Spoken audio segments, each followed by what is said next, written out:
No episódio de hoje, uma entrevista com o doutor em Sociologia Lucas Azambuja sobre as perspectivas do futuro do Ocidente, com a participação de Paulo Fux e Júlio Santos.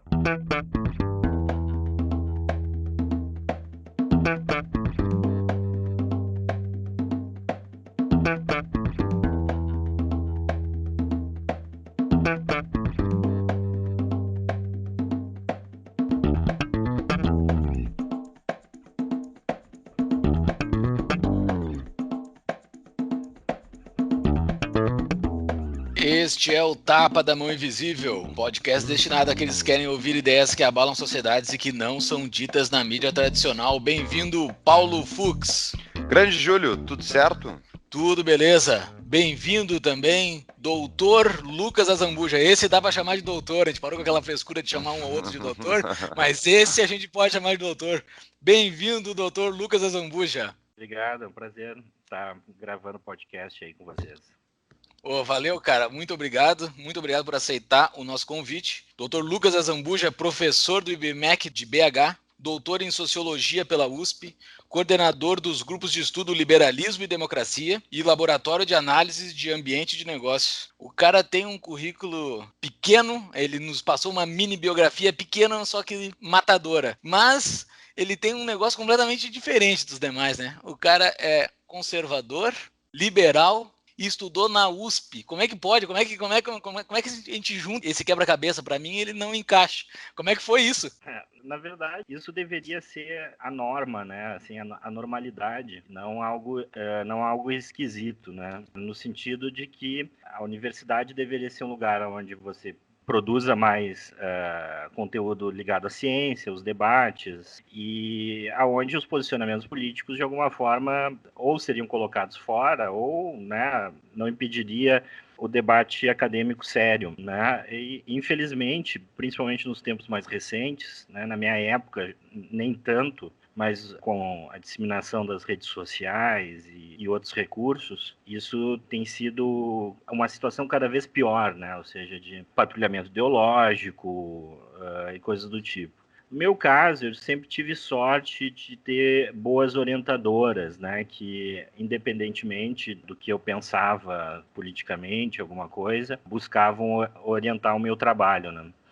E quando eu falo que isso deveria ser normalidade, porque, de certa forma, a gente tem, assim, casos famosos, né, de pessoas que foram orientadas e o orientando, né, aquele que fazia a tese, enfim, tinha ideias opostas ao orientador, né? Eu acho que o Hayek teve um caso, assim, semelhante. E, então, assim, agora, também, o que me facilitou um pouco, na época que eu estava fazendo doutorado na USP, é que eu ainda não era politicamente muito definido, né? Assim, no sentido de que eu vinha das ciências sociais, não me identificava com aquilo que é 90% dos posicionamentos políticos e, às vezes, até teóricos, né? Que se situam dentro de um aspecto do marxismo, né? Mais ou menos. Eu já não me identificava com essa corrente, comecei a trabalhar com sociologia econômica, que era uma área que na época estava crescendo e estava bastante incipiente no Brasil, né? E a sociologia econômica tinha um predomínio de autores americanos, né? Então também tinha esse afastamento, eu acho que contribuiu.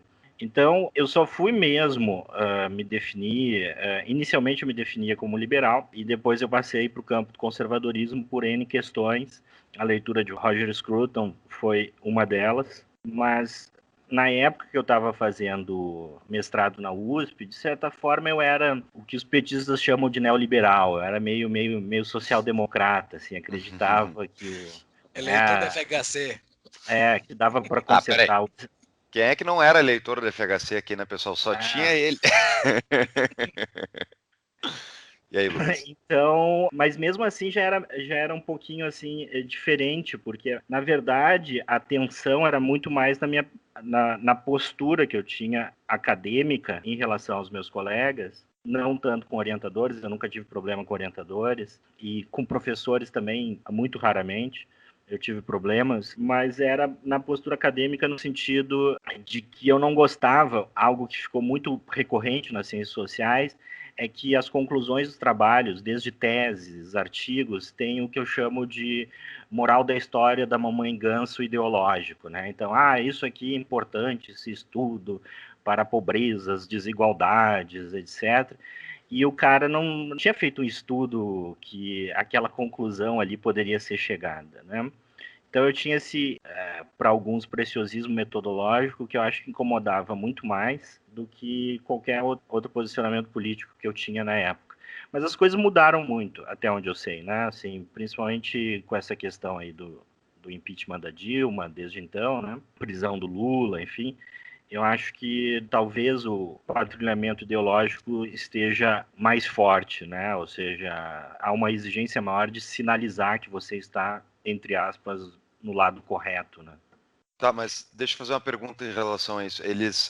É a necessidade de tu estar do lado, digamos, da esquerda, que é o que tem que ser demonstrado, porque eu não vejo necessariamente como ruim se a pessoa tem que demonstrar que tem o viés, porque todo mundo tem viés, não existe essa neutralidade, que é uma coisa que eu acho que é até surpreendente como é que as pessoas querem, por exemplo, a mídia tem que ser imparcial, bababá, o próprio presidente fala isso.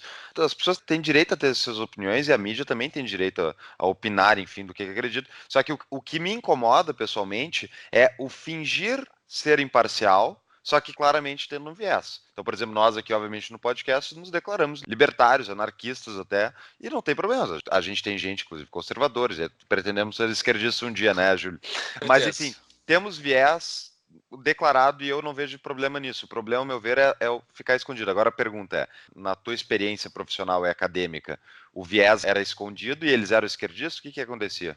Eu acho que tem que separar algumas coisas dessa discussão. A primeira é quando você está produzindo ciência, né? Não que isso vai ser obtido completamente, né? Tem toda uma discussão epistemológica, metodológica, mas assim tem que ter uma certa vigilância sobre os posicionamentos que você tem em relação à sociedade, à política e tudo mais, não interfira, especialmente nas conclusões que o trabalho que você está fazendo está demonstrando e direcionando, né? Então, assim, o que acontece? Às vezes eu vejo que a filiação ideológica dentro da academia, ela leva a pessoa a se conectar a um determinado grupo, né? Esse grupo cria uma espécie de senso de identidade coletiva, e aí o que acontece? Como você faz parte do grupo, as exigências metodológicas do seu trabalho ficam em segundo plano. No sentido, quando você produz por ser parte daquele grupo, mesmo que o seu estudo tenha sido porco, mal feito, do ponto de vista metodológico, ele continua sendo bom, brilhante, genial, porque você faz parte do grupo, né? Então a gente vê um pouco isso acontecendo, né? E obviamente, especialmente na minha área, nas ciências sociais, sociologia, né, há um predomínio de grupos de esquerda, aonde a discussão, o debate acadêmico, que alguns acadêmicos hoje se pronunciam dizendo que existe e que fora, por exemplo, no curso do professor Olavo de Carvalho não existe. O debate acadêmico em ciências sociais é um debate acadêmico que ele tem um limite daquilo que, digamos, é tolerável. E esse limite são variações dentro da esquerda. Marxistas mais tradicionais, né, pós-modernistas, correntes de pensamento, mas que, de certa forma, estão ali na nuvem daquilo que a gente pode chamar de esquerda. E também, o que eu acho que é importante de a gente destacar nessa questão há uma certa premissa, em alguns casos quase inconsciente, no campo das ciências sociais, das humanidades, de maneira geral, de que o pensamento conservador e de direita, talvez os liberais não sintam tanto isso, né? Mas o pensamento conservador, né? Seja de matriz católica, seja de matriz cristã, ou conservadorismo até britânico mesmo, né? Ele não é admissível, no sentido assim, de que ele é algo inerentemente reacionário, violento, extremista, e que não pode existir. Assim como não pode existir um governo de direita conservador, não pode existir posicionamentos conservadores dentro da academia. Ou seja, o pressuposto é que somente progressistas são admissíveis dentro.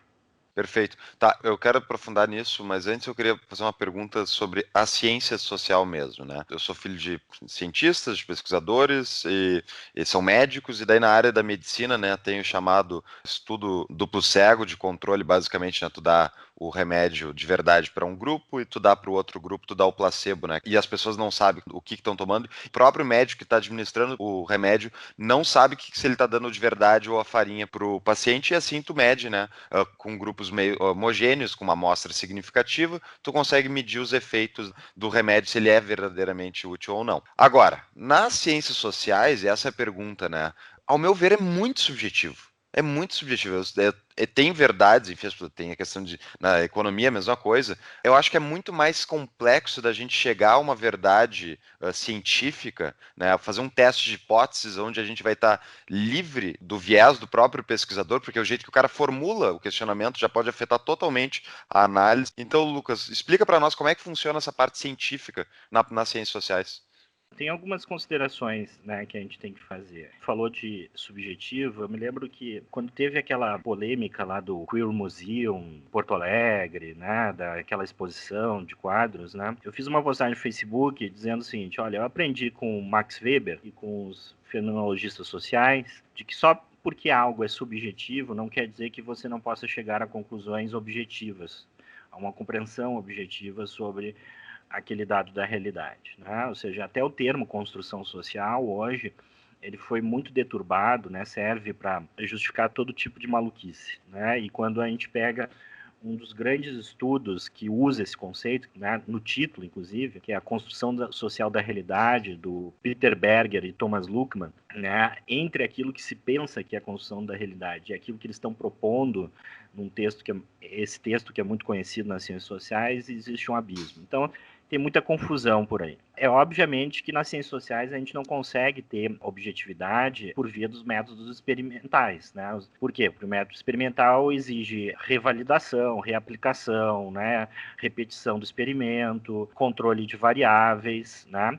Que você não tem como fazer isso com os objetos pelos quais as ciências sociais se debruçam, né? Eu não tenho como reproduzir uma revolução num laboratório, né? Eu não tenho como reproduzir uma eleição entre dois grupos e achar que isso vai, de alguma forma, ilustrar uma eleição real, né, que aconteceu. Mas o Lenin fez um experimento do que Marx escreveu, não fez? Fez um experimentinho lá que matou umas pessoinhas, mas, assim, ele fez experimento, não é aquilo? Aí entra a questão que, na verdade, é complicada, né? Porque muitos dos cientistas sociais, mesmo não tendo, assim, um conhecimento formado por métodos experimentais, eles propõem, mesmo não utilizando esse termo, mas eles propõem engenharia social, que é basicamente você, né, usar a sociedade e as pessoas como laboratórios, como peças para que elas sejam direcionadas para aquilo que o cientista social entende como a sociedade bacana, né, correta e tudo mais. Agora, quando a gente fala de objetividade em ciências sociais, né,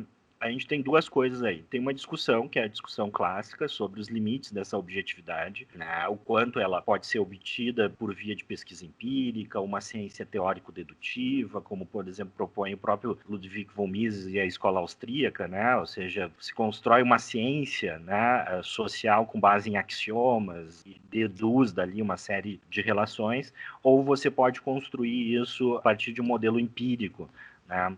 E aí eu tenho diversas propostas, né, dizendo o seguinte, por exemplo, as ciências sociais elas não devem se parecerem com a física, devem mais se parecer com a biologia, onde eu observo, chego a algumas generalizações, mas essas generalizações não conseguem ter precisão como na física, principalmente física mecânica tradicional, né?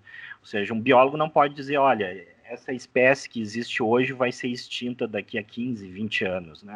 Isso não é possível de ser afirmado com a precisão rigorosa da ciência física. Mas eu tenho uma objetividade, e essa objetividade ela é construída a partir do respeito a certos métodos, a certas relações que são lógicas, né? Por exemplo, a relação teoria e dados, né? Ou seja, a teoria que você escolhe, e aí entra o viés, né? De certa forma direciona você a considerar um grupo de dados e não outros. mas aquilo que você se pronuncia a respeito do grupo de dados que a sua teoria levou a selecionar é objetivo, ele pode ser interpretado de maneira objetiva. Quanto mais você tem consciência desse viés, mais objetivo as suas conclusões se tornam, porque você começa a reconhecer os possíveis limites do estudo. O que acontece? Isso é muito difícil, né, de se fazer. É muito difícil. E foi abandonado em função de modas filosóficas, principalmente pós-modernismo, né, que diz que tudo é relação de poder, que não existe verdade, que é uma construção, etc., né? E se generalizou isso, se abandonou. E de outro lado, nas ciências sociais, há por parte, já na minha época eu já via isso, por parte de colegas meus de graduação,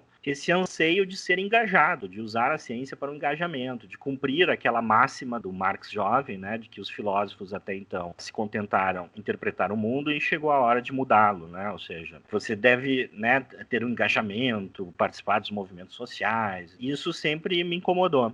Eu acho que é possível, sim, um conhecimento objetivo, né, e que sirva para os campos de discussão política como uma forma de esclarecimento e orientação no debate. Muito bom. E agora voltamos para a questão, qual é o patrulhamento que tu sente que acontece com os conservadores? Eu acho que os liberais também sofrem, tá? Mas realmente os conservadores eu acho que é pior, porque a esquerda enxerga a gente como aquele meme do NPC, muitas vezes. Eu não tenho mais condições de ficar discutindo diariamente com pessoas que estão muito distantes do que eu penso, porque as dúvidas que eu recebo são sempre as mesmas. As pessoas, tipo, não aprofundam.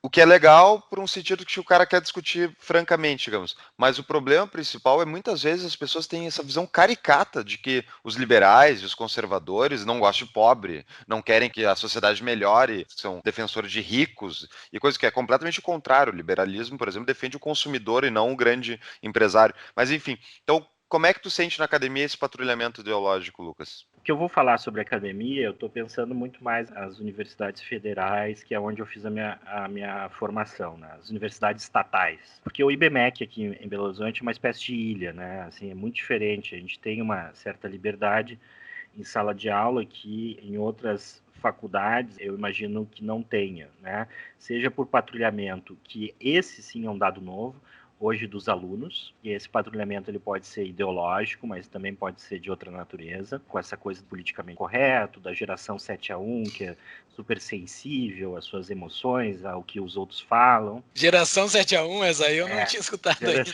Muito boa. São muito, muito sensíveis, né, assim, à vida, né, assim... É melhor que chamar de millennials, né? É bem melhor. Geração 7-1, muito boa. Antes o jovem estava preocupado em não morrer, né? E hoje ele está preocupado com palavras, né? Palavras que ofendem. É diferente. Mas quando a gente fala de patrulhamento ideológico, eu vejo muito isso nas universidades estatais, de certa forma, talvez em algumas PUCs e faculdades particulares. E aí, como é que funciona isso? Com relação aos conservadores, que foi a tua pergunta. Eu acho assim que tem uma premissa no campo das ciências sociais, humanas, que conservadorismo é, digamos assim, um conjunto de ideias de gente tosca, de gente agressiva, de pessoas reacionárias, né, para a gente ficar com um termo que eu acho que descreve melhor a maneira como essa elite intelectual acadêmica, né, porque eles são elite intelectual acadêmica, enxerga toda a reivindicação que pretende preservar alguma tradição, alguns costumes, de defesa. O Júlio me conhece pessoalmente, eu não sou uma pessoa religiosa, mas eu tenho uma admiração pelo construto da cristandade muito grande, né? Eu acho que, como falaram na história da filosofia real e antícere, não há como hoje a gente fazer filosofia ou discutir ideias filosóficas sem entender o peso da contribuição da cristandade e aparecimento de Cristo na história. E quando você fala isso, por exemplo, que eu acabei de falar, isso é visto assim como, né, uma pessoa, opa, essa pessoa não se formou, não tem diploma, é alguém que acredita, sei lá, que com todo respeito, de repente na internet vão me massacrar, né? É uma pessoa que pensa que a Terra é plana, que a gente, né, se navegar para um determinado sentido, vai cair lá no abismo, em qualquer coisa do tipo. Isso é presumido. E é presumido por quê?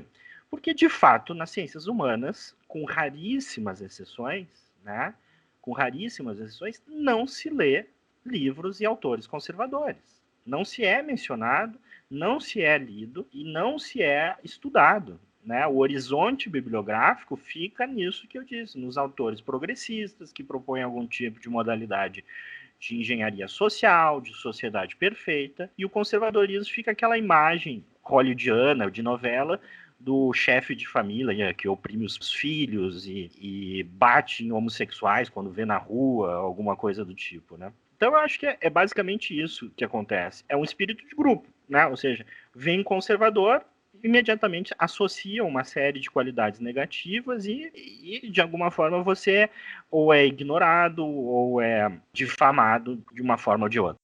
Lucas, eu acho que dentro disso que tu está falando, dentre essa tua explicação de método sociológico e dentro dessas explicações que tu deste para o Fuchs sobre como ocorre essa perseguição ou esse patrulhamento dentro da universidade dos conservadores, primeiro vamos passar uma régua aqui na tua definição.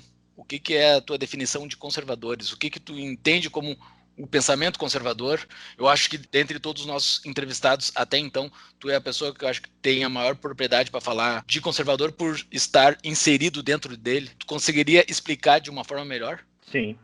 Eu acho que a gente pode fazer duas definições. Uma definição analítica, no sentido de alguém que estuda política, as correntes de pensamento político, e vai fazer uma definição de manual, não no sentido pejorativo, mas no sentido positivo da palavra, né? Que é onde o conservadorismo é um conjunto de ideias políticas que tem como centro, núcleo, a preservação de uma ordem social concreta, existente, né? E que normalmente o conservador faz parte, né? Ele não defende uma ordem social da qual ele não faz parte, né? É um sujeito, como o próprio Roger Scruton fala, busca identificar aquilo que ama, né, no presente e não troca isso por uma promessa de futuro glorioso, por algum tipo de utopia.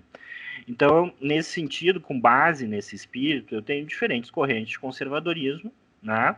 Diferentes concepções de modos de ação pelo qual essa preservação deva ser obtida. E a preservação da ordem existente não é para entrar numa postura de imobilismo, mas sim a partir de uma postura de que é preservando que eu consigo melhorar aquilo que existe de uma forma experimental, porque em política eu não consigo, né, ter assim grandes verdades universais no sentido de modelos que eu possa aplicar em diversas realidades sociais. Então, essa é a definição de manual de conservadorismo, né?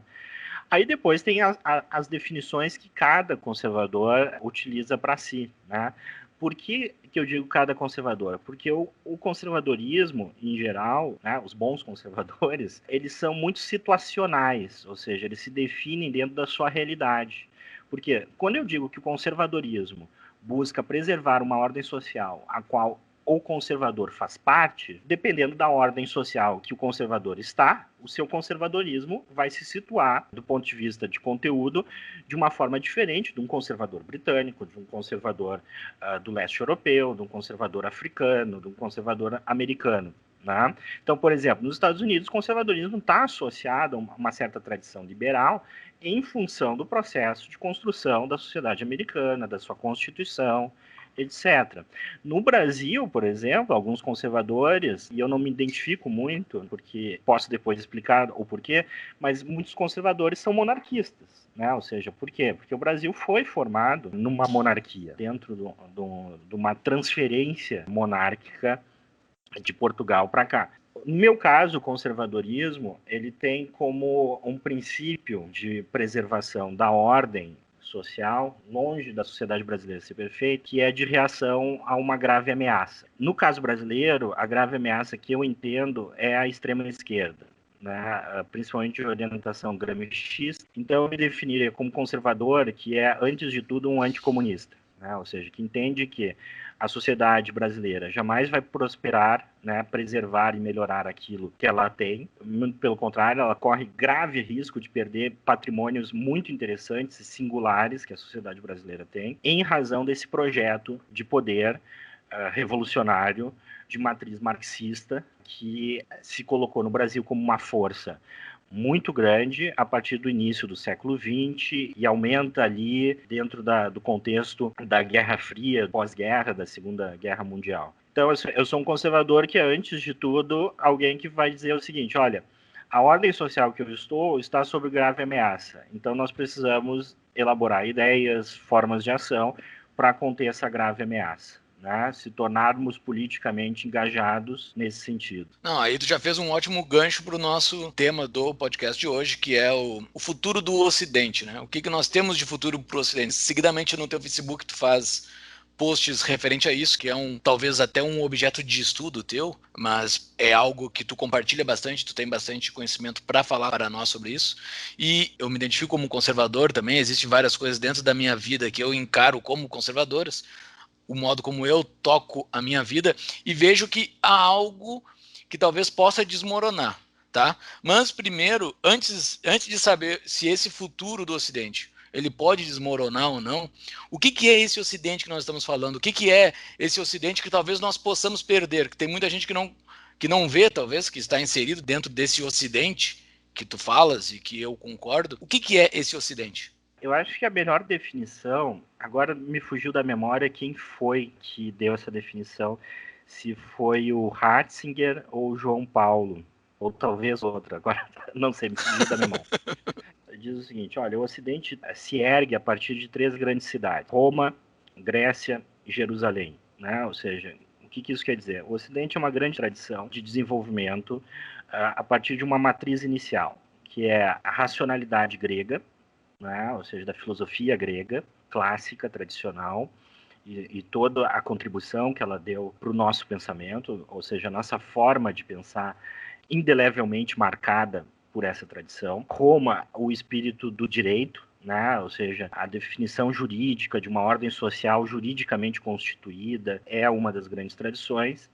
E a outra é o edifício moral e ético judaico-cristão, né, vindo de Jerusalém. Então, isso definiria o Ocidente como uma entidade, né, global, no sentido de que eu não estou me referindo a tradições nacionais ou étnicas, mas sim num conjunto de ideias e valores que vem sendo transmitido e experimentado de diferentes formas. Eu tenho a experimentação dos modelos de civilização ocidental anglo-saxão, né, aqueles do Mediterrâneo, os nórdicos, e de certa forma a América Latina conseguiu fazer uma variação nesse sentido. Né? Nós somos uma sociedade, pelo menos a brasileira, uma sociedade ainda muito cristã, mesmo que as pessoas não vivenciem isso na prática religiosa, ela ainda, né, se move a partir de ideias cristãs. Talvez a racionalidade grega, né, não seja tão enraizada na nossa cultura, mas o Ocidente é isso, né? Ou seja, são esses 3 grandes pilares. E são justamente esses 3 grandes pilares que estão sob ameaça de diferentes formas hoje, né? No caso do Brasil, como eu disse, eu acho que a ameaça vem de um bloco que é um movimento revolucionário comunista. Nos Estados Unidos eu tenho uma mistura de extrema esquerda, islã, né, atuando. Eu acho que, por exemplo, o islamismo no Brasil ele não representa uma inserção, pelo menos até onde eu sei, eu posso estar enganado, né?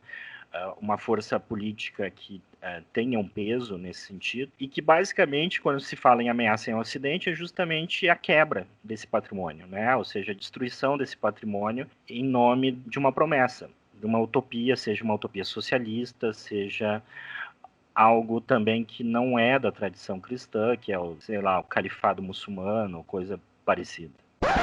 Buenas, interrompemos a nossa programação para tratar do nosso patrocinador rapidamente. Se lembra da CapTable? Dos mesmos empreendedores da CapTable, temos a CapRate. A CapRate permite então investimentos no mercado imobiliário através de renda fixa, investimentos a partir de R$1.000 que rendem muito mais do que CDI e poupança. Hoje em dia, inclusive, o investimento que eles abriram no site, que se chama caprate.com.br, Casa André Paulo Rate, R, um R só, AT.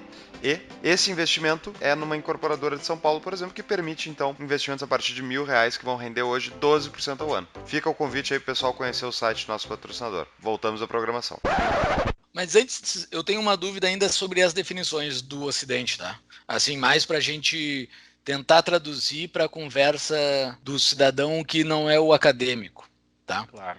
Eu não sei como é que eu utilizaria uma palavra correta para isso, mas a pessoa que não é o acadêmico que está nos ouvindo agora, eu como um brasileiro comum, não sou um acadêmico, nunca li nada, eu estou dando um exemplo aqui, tá? Um cidadão médio brasileiro que nunca leu nada nem sobre Grécia, nem sobre Roma, nem sobre Jerusalém. Mas aparentemente ele tem um comportamento que vai ser afetado pela queda desses 3 pilares. Mas eles não fazem a mínima ideia que existam esses 3 pilares. Como é que esses 3 pilares tocam a vida do brasileiro médio? Ele está inserido nisso? Ele está alicerçado nisso? Sim, sem dúvida, por razões até, assim, digamos, quase imperceptíveis, desde da linguagem, no sentido amplo, formas de comunicação e uso da língua, até elementos bastante cotidianos a qual ele está vinculado. Por exemplo, a liberdade religiosa, que foi uma construção no Ocidente, está sob grave ameaça no mundo inteiro, com a questão do politicamente correto, né? Uma forma de eu destruir a religião organizada. Né, baseado na liberdade religiosa. O próprio conceito de família também, né, que em ciências sociais se diz, a família mudou, a sociedade mudou, foi espontânea. Mais ou menos, ou seja, a gente teve mudanças dentro do núcleo familiares que estão relacionadas ao modo como a nossa economia, por exemplo, a economia no Ocidente se modificou, mas eu tenho também elementos, tentativas de engenharia social que buscam a modificação artificial, entre aspas, da família. Então, se eu fosse conversar com alguém que não tem uma leitura sobre isso, sobre o que é o Ocidente, né, na vida dela, eu diria apenas a seguinte frase: a queda do Ocidente significaria que toda a vida dele estaria mobilizada em algum tipo de ideologia política. Né? O Ocidente conseguiu fazer com que a sua vida cotidiana não estivesse totalmente mobilizada por algum tipo de ideologia política. Né? O que eu quero dizer? Quando você olha para o campo da esquerda, para o esquerdista tudo é política. Eles mesmos falam, né? Os seus intelectuais falam, tudo é política, tudo é poder. Então, desde do seu comportamento sexual, do tipo de alimentação que você escolhe, passando por uma série de hábitos e costumes, né, são políticos. Ou seja, a perda do Ocidente é a perda da ideia de que alimentação, o tipo de família, o tipo de relações sexuais que você estabelece são uma construção sua, né, junto com a sua comunidade, junto com os grupos, e que não tem a ver com política, e que não passam pela política, especialmente pela política enquanto espaço de atuação do Estado. É política no sentido de organização da comunidade, mas ela não é política ideológica. Então, eu acho, assim, que, por exemplo, por que incomoda tanto a esquerda os evangélicos? Né? Por que incomoda tanto a esquerda os evangélicos? Uma das razões que eu penso nisso é que os evangélicos estão dizendo tudo que vocês estão dizendo que é político, na verdade é religioso, né? Faz parte da nossa conduta religiosa. E isso é inconcebível para a pessoa da esquerda. Né? Uma pessoa não tem direito, no campo da esquerda, de construir a sua vida por princípios que não sejam os princípios políticos. Então, quando a gente fala de grave ameaça ao Ocidente, é justamente essa separação entre a vida e a política. A política tem um espaço. Os liberais falam muito de limitação do poder do Estado, mas a gente tem que discutir também a limitação do poder da política, né? Do que é realmente a política e o que tem que ser deixado fora da política. Isso eu acho que é o cerne da questão, né? O meu questionamento, e realmente eu acho que a esquerda, boa parte da esquerda, especialmente esses mais radicais, que não são, enfim, religiosos no sentido tradicional, eles são religiosos sim da política. Eles preveem no Estado e na capacidade das pessoas que eles um dia querem que tome o poder, porque obviamente eles não estão felizes com quem tomou o poder, nem agora, nem antes, eles sempre também têm crítica, mas eles têm uma fé cega, o leap of faith religioso, eles têm em relação a um dia vai vir o salvador da pátria e vai implementar de cima para baixo todas as coisas que eu acho que tem que ser feitas para corrigir a sociedade e ela passar a funcionar. Vai resolver todos os problemas magicamente. Eles acreditam na política, justamente é por isso que eu acho que eles politizam tanto tudo, porque eles acreditam que a política tem esse caráter religioso mágico, por um sentido, embora, enfim, né? Então, a minha dúvida é um leap of faith maior, eu diria, do que o leap of faith da crença religiosa. Então, isso é muito interessante. Por isso que eu, pessoalmente, sou anarquista, porque eu acho que sim, relações de poder político sempre vão ter. Só que quando tu institucionaliza isso e dá poder de coerção para o Estado definir o que é bom, o que é errado, inevitavelmente vai ser aplicado contra ti e contra as ideias. E nesse sentido, daí eu acho que eu concordo, realmente matou a charada, Lucas, quando falou, por que incomoda tanto, né, os esquerdistas, quem tem uma opinião diferente da deles? Eu, pessoalmente, não tenho muita concordância com os evangélicos, não tenho, mas eu não tenho nenhum problema deles terem as crenças deles, desde que eles não tomem o poder e não tentem aplicar as crenças deles politicamente, coercitivamente. E essa é a grande questão. Tem como existir na tua concepção conservadora, Lucas, uma realidade onde o poder da política vai ficar contido? Pergunta difícil, né? Porque, assim, quando a gente fala de conter a política, a gente pode pensar isso de duas formas. Uma forma seria aquela que normalmente se pensa, que é algum tipo de instituição ou regra jurídica que estabelecesse a esfera da atuação da política. Eu, particularmente, não acredito que isso seja possível. É uma presunção muito grande achar que a gente consiga estabelecer isso deliberadamente, como são as instituições jurídicas de alguma forma, né? A não ser quando a gente faz aquela distinção que o Hayek fala entre lei e legislação, né? Entre lei e regra jurídica, né? Ou seja, a lei seria aquilo que emerge espontaneamente, né, dentro do convívio da sociedade e que é tão evidente que eu não preciso colocar no papel. E a legislação seria o ato de uma câmara política, né, de impor alguma norma, mesmo que eu tenha processo democrático, que tenha um certo caráter top-down. Né? A outra forma que eu entendo, e que é o centro da luta política hoje, né, para aqueles que querem preservar o Ocidente, é o limite moral. Ou seja, os liberais falam assim, eu tenho que separar a economia da política, né? E eu acho assim, a gente tem que separar a moralidade da política. Eu muitas vezes discuto, né, debato com alguns liberais, até mesmo com alguns conservadores, porque eles são muito idealistas em relação à política. Né, no sentido exatamente esse que estava falando, de que a política, de alguma forma, é só uma questão de colocar as pessoas certas no poder, ou as ideias certas no poder, que ela vai resolver uma série de questões. E eu acho que não é isso, ou seja, a política inerentemente, e essa é uma das razões, paradoxalmente, do porquê que eu não sou anarquista, a política é inerentemente uma atividade que vai lidar com um aspecto que é inegável da existência humana coletiva, que são as relações de poder. Para a gente entender isso, a gente tem que pegar uma definição de poder. Na minha opinião, a melhor definição de poder que as ciências sociais já produziu foi a de Max Weber. Né? Weber define poder como a capacidade de você impor a sua vontade numa relação social. Ou seja, poder, para definir isso em termos para os leigos, é a capacidade de você conseguir fazer com que as pessoas façam aquilo que você quer e não o que elas querem. Quando você consegue isso, você tem poder. E aí eu tenho diferentes fontes de poder. Né? Eu tenho, por exemplo, eu posso comprar uma pessoa e essa pessoa, pelo dinheiro, né, fazer aquilo que eu gostaria e não que ela gostaria. Eu tenho a força, que é a relação de poder mais primária e mais tradicional. Né? O primeiro macaco, o primeiro símio lá que pegou o osso e bateu no outro macaco e começou a mandar no outro macaco, é a relação de poder primária. Eu posso ter, como é o caso, e aí sim da moralidade, né, pela influência moral da autoridade.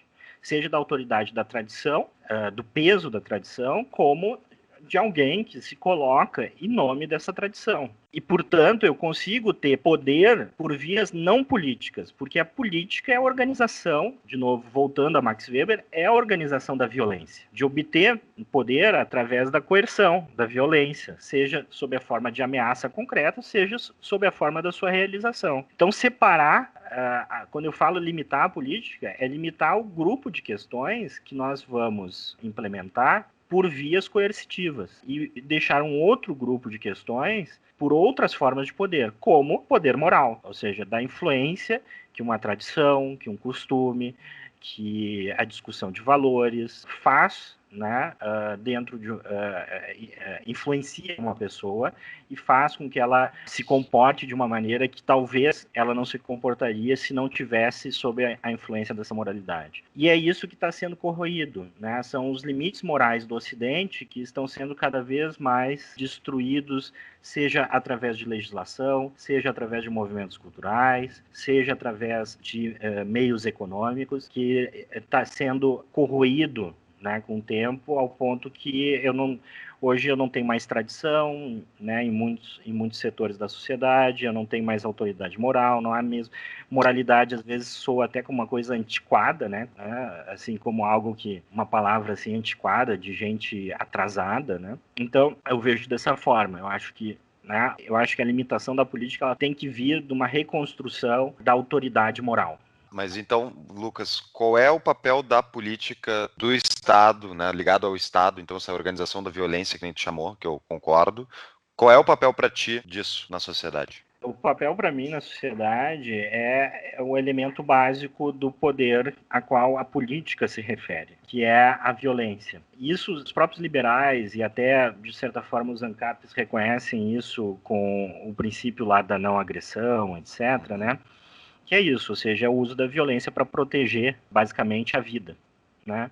Ou seja, o Estado deve se concentrar nisso, ou seja, impedir que indivíduos se agridam. Eles podem debater, eles podem discutir, eles podem se xingar entre si. Essa não é a esfera de atuação do Estado. A esfera de atuação do Estado, no meu entendimento, é aquele papel, entre aspas, eu não gosto de comparar o Estado com o pai, obviamente, mas é do pai. Deixa os meninos resolver as coisas, contanto que eles não se matem no processo, ok? Quando eles não se matam, deixa, uma hora vai se cansar, de repente vocês ouviram, né? Isso quando era criança, quando estava brigando com um primo, com um irmão, né? Desde que eles não se matem, uma hora ele vai se cansar. Quando eles estão fazendo alguma coisa que vai resultar numa ameaça, né, grave de agressão, eu vou lá e vou interferir. Então, eu acho que é esse o espaço da política, né, de descobrir aonde dentro de uma sociedade, e aí eu acho que não há generalizações possíveis, cada sociedade tem questões específicas na qual os conflitos podem se escalar e eles sempre vão se escalar para a violência. Sempre há esse horizonte, né, da violência. E aí interferir, ou seja, fazer com que a relação não se deteriore dessa forma e garantir que, independente do que você faça ou deixe de fazer, você vai estar sujeito tanto à liberdade como à liberdade do outro, né? Mas a sua vida vai estar protegida. Eu acho que é isso. Esperar outra coisa da política, para mim, é idealismo. Cara, e assim, sobre o que é o Ocidente, eu acho que eu consegui entender muito bem e aonde que ele permeia dentro da nossa vida, do nosso dia a dia, mas fazendo talvez uma futurologia ou talvez tu até tenha indícios dentro da literatura, se o Ocidente cai, ele rui de vez ou ele perde muita força, o que entra no lugar dele?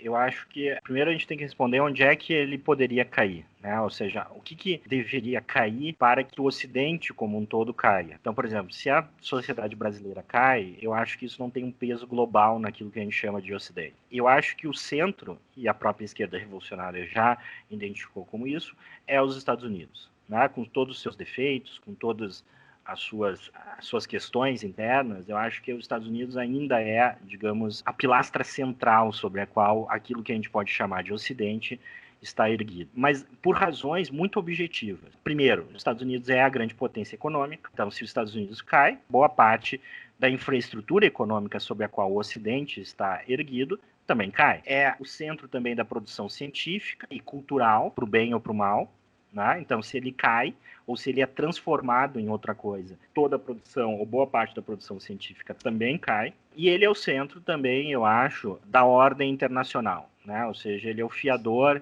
de projetos outros de poder que possam existir. Então, assim, a primeira coisa que eu responderia é isso, né? Se o Ocidente cair, vai ser pelos Estados Unidos. E aí, o que vai surgir depende do modo como ele caiu, ok? Se ele caiu por dentro, por um processo de transformação interna, por N razões, é muito difícil entender o que vai surgir, porque daí eu teria um vácuo de poder, ok? Ele cai e eu tenho um vácuo de poder e eu não tenho ninguém ou nenhum projeto que substitua. Se ele cai por causa, né, de outros projetos concorrentes, como o projeto comunista, projeto islâmico, e aí eu vou ter o período de conturbação e caos que a substituição de uma autoridade por outra sempre traz na história. Hoje eu vejo, né, eu tenho assim visto muitos, eu utilizo o YouTube muitas vezes como fonte de dados. Em que sentido? de buscar, mania de sociólogo, de buscar interações cotidianas, macro tendência. E o que eu vejo muito no YouTube, quando a gente fala em Estados Unidos, é a invasão nas universidades do politicamente correto. É uma coisa assustadora, avassaladora. E o politicamente correto de extrema esquerda.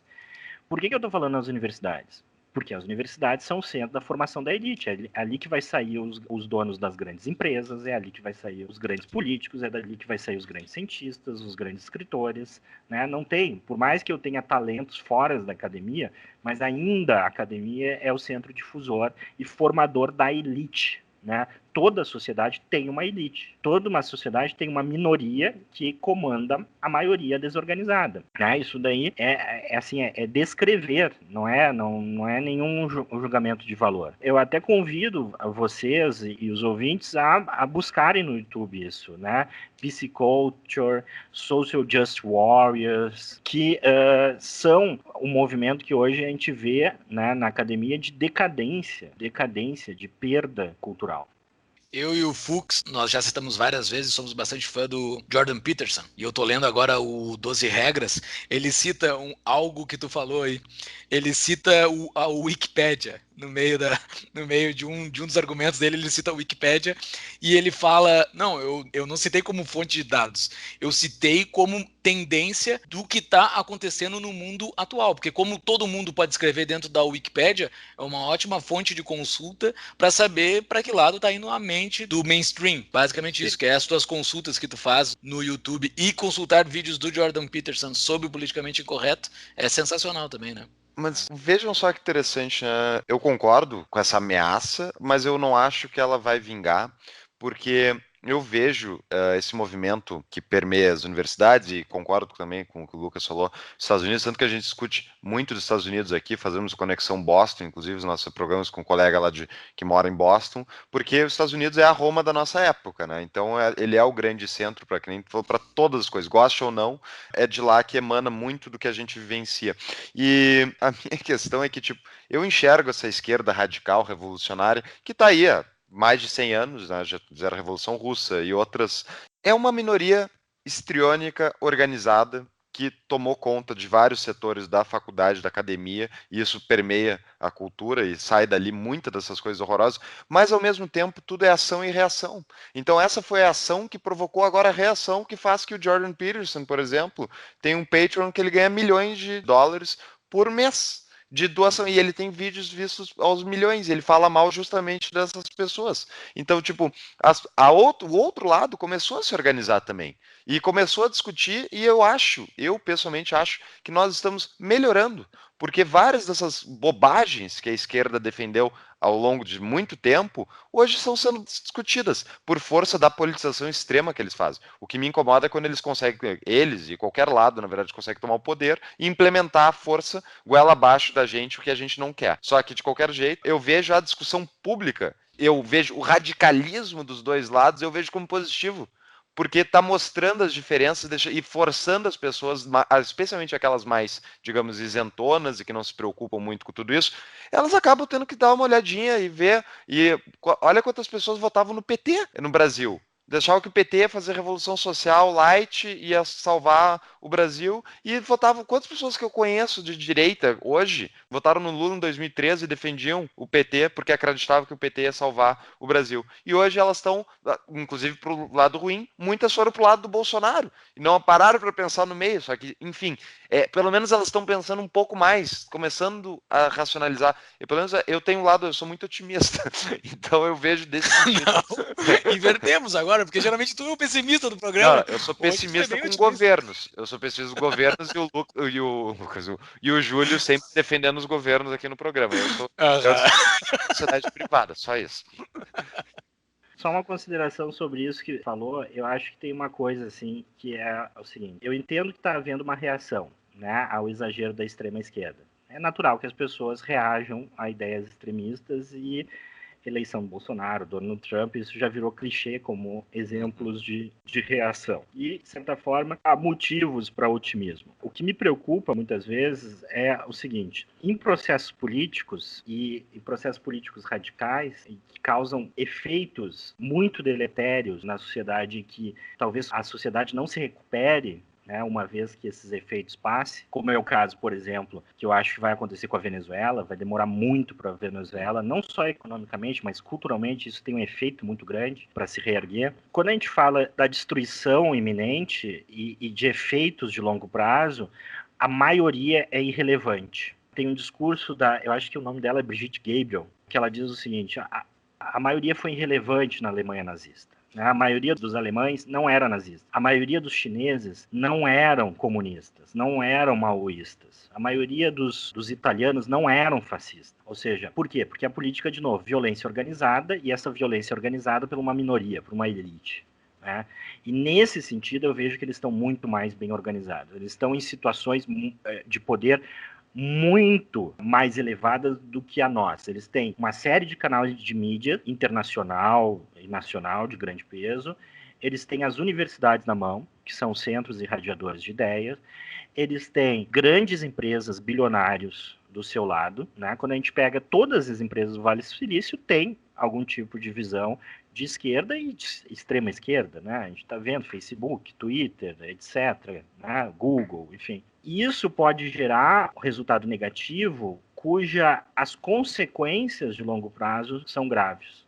Né? E é isso que é onde está o meu pessimismo. É basicamente o seguinte: a gente tem um otimismo do ponto de vista do longo prazo, né? De que essa reação possa conter essas pessoas, as coisas voltarem, entre aspas, ao normal e a gente tem uma sociedade progredindo. Mas, enquanto isso, tem um incêndio.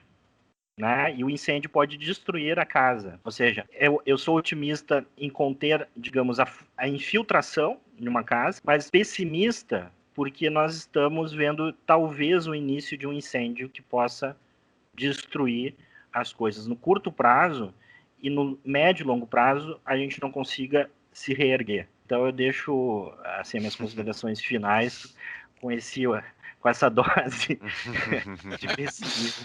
Como um bom conservador, né? Como um bom conservador tem que ser pessimista com o futuro.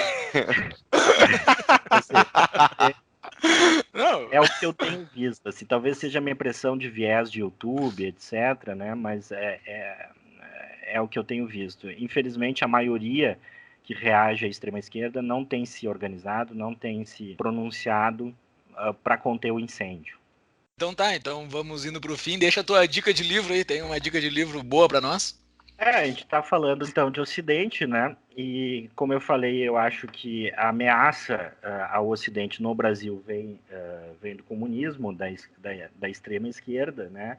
E é interessante a gente entender a estratégia política, né? E eu acho que um livro que bem didático, né, e que ilustra muito bem isso, é a Revolução Gramscista no Ocidente, do Sérgio Coutinho, onde ele sistematiza a estratégia gramscista que está dispersa lá nos famosos cadernos do cárcere do Gramsci. Né?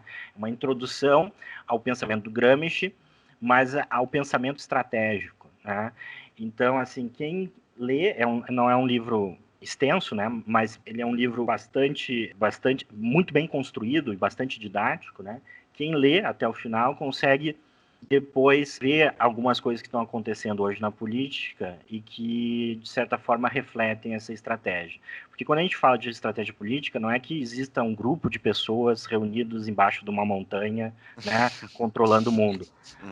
Quando a gente fala de estratégia política, a gente fala de ideias, né, que vão sendo divulgadas e organizações que vão navegando, né, nesse processo. E eu acho que quando se estuda Gramsci, a gente consegue ver boa parte da estratégia da esquerda hoje, especialmente no Brasil. Então, fica a dica, Sérgio Coutinho, A Revolução Gramscista no Ocidente. Vai estar no nosso show notes, isso e as outras fontes citadas, até inclusive, Lucas, eu te pedi, manda depois o discurso essa da Bridget. Eu acho bem interessante que o pessoal dê uma olhada.